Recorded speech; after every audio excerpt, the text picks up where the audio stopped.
যত ঘনিয়ে আসছে ব্র্যান্ডের শোরুম সহ সবখানে বাড়ছে ক্রেতাদের আনাগোনা। 15তম রমজানে ঈদের কেনাকাটার খবর জানাতে রাজধানীর যমুনা ফিউচার পার্ক থেকে যুক্ত হচ্ছেন সহকর্মী শারমিন পুতুল।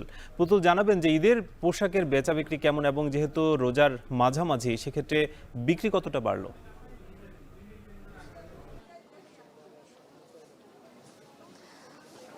যেহেতু 15 রোজা ইতিমধ্যে হয়ে গিয়েছে, আমরা সকাল থেকে এখানে এসে দেখেছি যে তেমন যে যতটা ভিড় হওয়ার কথা রয়েছে তেমনটা কিন্তু দেখতে পাইনি।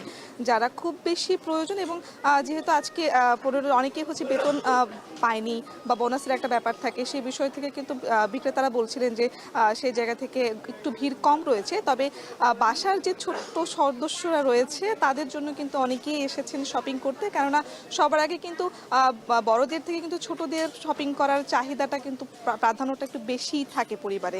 তাই অনেকেই এসেছেন ছোট সোনামণিদের শপিং করানোর জন্য। তাছাড়া পাশাপাশি অনেকেই যারা হচ্ছে একটু আনস্টিচ বা দর্জির কাছে যেতে একটু ঝুঁকি ঝামেলা পোহাতে একটু ভয় পান, তারা কিন্তু ব্র্যান্ডের শোরুমগুলোতে ভিড় করছেন এবং রেডিমেড যে জামাগুলো রয়েছে সেগুলো কিন্তু নিচ্ছে। এবং এবার বিক্রেতারা বলছেন যে গতবারের তুলনায় বেচা বিক্রি কিছুটা কম আছে, তবে আশা করছেন যে আরও বেশি বিক্রি বাড়বে। এছাড়া এখন তো দুপুর প্রায়, রমজানের মধ্যে দুপুরে অনেকেই রোদ গরম সে কারণে অনেকেই আসতে চান না। তবে ইফতারের পরে এবং বিকাল থেকে ইফতারের পরে কিছুটা ভিড় বাড়ে, তবে সেই সময় একটু বেচা বিক্রিও হয়।